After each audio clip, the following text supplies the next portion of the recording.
Hello my guys, gals, and non-binary pals, and happy Halloween. It's quite a coincidence that my video ended up falling perfectly in line with actual Halloween this year, but this is also the time when I post my month drawings where I draw a drawing each month based off of the month. So this is just a huge coincidence where everything aligned to make a perfect Halloween special. So in this video, I'm going to be drawing the ultimate Halloween drawing. Also, if you haven't subscribed yet, please subscribe. By the time this comes out, I've probably already reached 2,000 subscribers, so there goes my goal I set. I guess I have to do a new one. I want to reach 3,000 subscribers by my 1-year anniversary, which is mid-January. Sure. So subscribe so that we can reach it. And on with the video. So when I was trying to come up with an idea, it was really hard to just settle for one.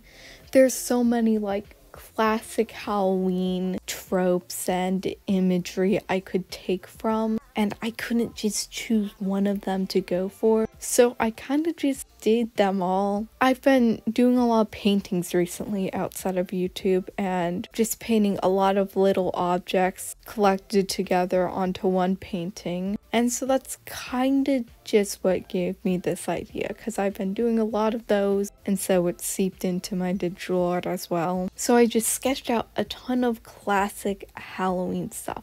We got a pumpkin being carved, a spiderweb, cauldron, a black cat, some ghosts, a witch's hat is in there, and then we have a ton of Halloween masks. Like there's a clown, there's a scream mask, a skeleton mask, and then some other infamous serial killer masks that is escaping me now. Y'all are gonna drag me in the comments for not remembering this, but and then I also planned out some little blood splatters in the empty spaces. Then I didn't really feel like going in for line art. This happens sometimes, especially when there's a lot of things. Line art can seem intimidating, and so I just kind of decided, screw that, I don't need line art. So this whole thing does not have line art. This is not a typical drawing of mine, and especially not a typical month drawing, because usually I use them to practice backgrounds. But you know what? I just went with the flow and did whatever I want, and it was very fun to do that way.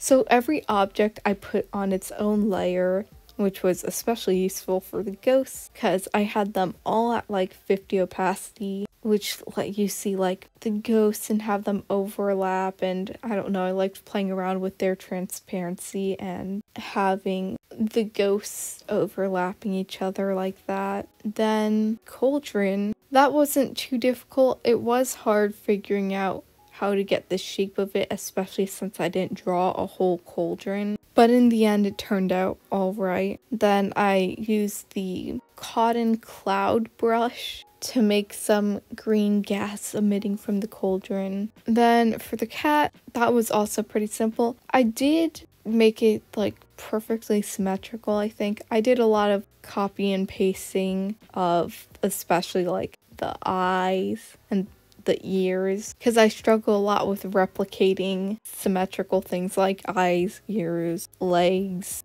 arms, things like that. So for the cat, I just kind of drew half of it for the most part, and then copied the rest onto the other side. Then the masks, I didn't struggle too much with them. I looked up references for each one of them and just kind of went for it. Some of them relied on a lot more shading than the others, and I was going to do shading after I finished doing all the coloring. So the scream mask was one that especially had a lot of shading and different 3D shapes in the original that I had to figure out how to do later. But I was pushing that off for now. That was future me's problem. The skeleton one, I don't really like. It looks kind of derpy. I think something about the eyes not being the perfectly right size, and then the mouth isn't perfect, and so those two things combined makes it look really weird.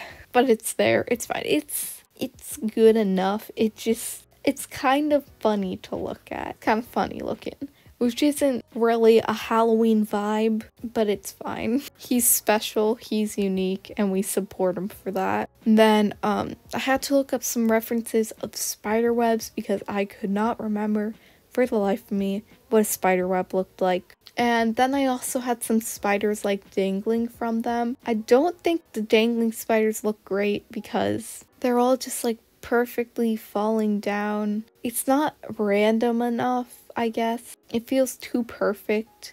There's like one on each end of the spider web and they're all falling down in like really straight lines, and also the angle of like the end of the spider web to the string that the spiders are attached to. It's like this harsh angle instead of making them cooperate together, which doesn't make it look like they're falling from the web as much. Then I also had to make the little spiders. I don't like how they look that much, honestly, because they're just blobs with 8 tiny little legs coming off of them, and I don't like how the legs make it look too like crowded, but it's fine. I didn't want to do anything more than that because that would have been too complicated.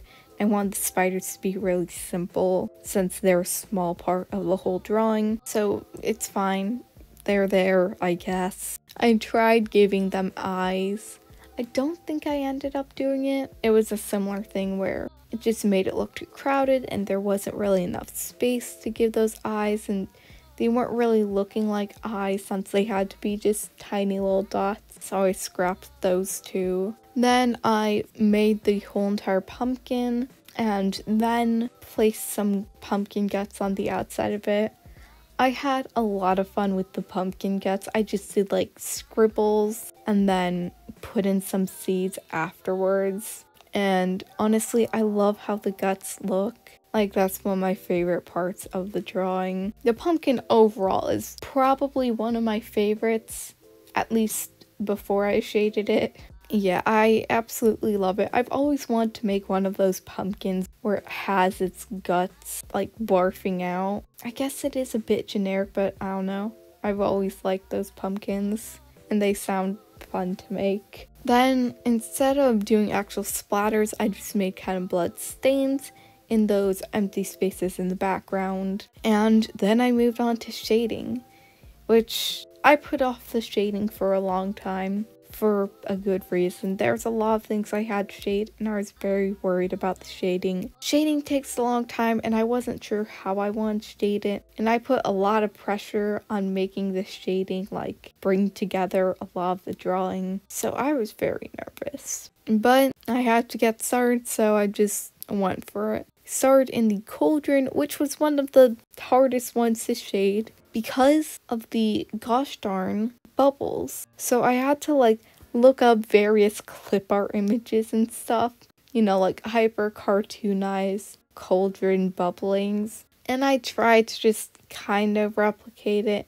It doesn't look great and I kind of hate it, but it was the best I could do. I toyed around with a lot of different things. I was also doing a different shading style than I normally go for. Normally I like blend out my shading, but this time what I want to do was like cell shading. Isn't that what it's called? Soul shading, cell shading.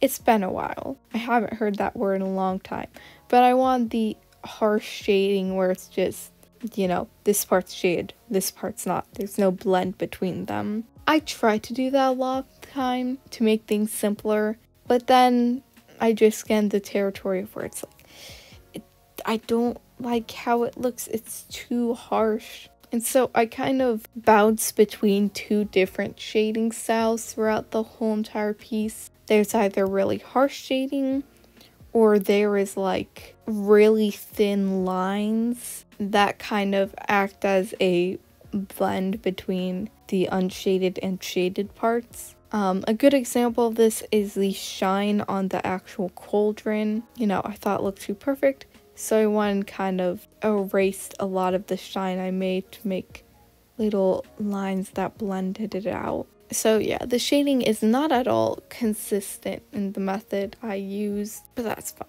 Then for the masks, that was one I was really scared about. So the Scream mask, especially when I was looking at references, it had like the nose kind of shaped outward a bit, the eyes were out a bit, the mouth, but it was all kind of like only slightly 3D. So how to actually communicate it with the shading style I was going for was gonna be a huge challenge. So I did end up blending out that shading as well. So there are 3 different styles of shading all in this drawing. It's a mess, but it's okay.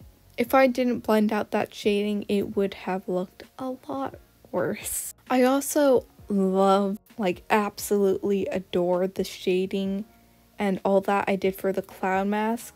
I especially love what I did for the hair with the lighter red color to add more texture. And then I love all the shine like on the nose and the cheeks. It just brings everything together in the clown mask. It's definitely one of my favorite objects in this drawing. I absolutely love it. Oh, and I guess I really haven't addressed the eyes. You can mainly see it on the clown mask and the cat. Like, I don't know, with this drawing I was feeling really, I wanted to do something different, clearly. So I didn't go for my normal eye style and I just kind of went for these round ovals, and then I did one set of shine that was like similar to the eye color and then one that was just white. I'm not sure how I feel about on the clown mask. It looks a bit weirder, but on the cat I like it very much, probably because it blends in with the yellow more, and for the blue eyes of the clown mask it stands out more. But overall I think that was a fun kind of different eye style to play around with. You know, it's always fun to do something different than you're used to, and I like how I made more simplified eyes for this one. Then, the pumpkin was a struggle for the shading. So I did the kind of scratchy line gradient technique for this one, but I didn't, since the pumpkin's carved and a lot of the spaces are on the inside of the pumpkin, I wasn't quite sure how that shading would look, because the way I did it is definitely not right. I think it would be one solid color of a really dark color of the pumpkin inside that I had. Instead, I kind of shaded around the carvings that I had, almost as if it wasn't like a complete hole, but if you like cut halfway into the pumpkin skin and it was emitting a shadow on that. I don't know quite how to explain it, but I definitely did not shade that right. But I tried for a while to make it work and eventually just gave up. It was good enough. Then also shading underneath the pumpkin guts was difficult, so I took one shade in between the dark shading on the pumpkin and the actual pumpkin color and used that underneath all of the pumpkin guts. I didn't shade underneath them too well, I just kind of did it good enough so that there would be shading underneath it, but that I wasn't like destroying myself in the process of shading underneath all those guts. And then I added a white border around all of them because I didn't think they were popping out from the background enough. But then there's the problem of a lot of the objects I had were like a bright white. So how on earth was I supposed to use a white border when they were already the color of that border? So on any object that had white on it, or at least was majority white, I took the border and put it at 50% opacity, so that still kind of separates but doesn't blend in with the actual object I drew. And overall, I really like this drawing. It's very weird, not like a lot of my other drawings, and especially not like my other month drawings. But you know what? I was feeling really Halloween-y, even though I drew this like a month before Halloween. I've been super hyped for Halloween this year since I missed it last year. And Halloween's definitely one of my favorite holidays. So yeah, I was really hyped, really in the Halloween spirit, and I really put a lot of love and energy into this drawing. You know what? That's what matters. Obviously, I put a lot of time into this because there are so many different things. So it took a while, but I'm glad I put in all that effort because I do like how it turns out in the end, even if it is a little weird and some things are a little off. I like it for how it is. It's special to me. I appreciate it. So if you like this video, please make sure to hit the like button and subscribe. Also comment which one of the like objects or characters or whatever was your favorite. I think mine was probably the clown mask, but it might also be the pumpkin. I did really like that pumpkin after I added in the white border. Really made those guts pop out. Also, follow all my social media in the description below. It has my Twitter and Instagram, and I post there at least once a week. I'm trying to post more, and I'll probably post some Halloween photos of my costume this year, so might want to check that out. And I will see you all next week.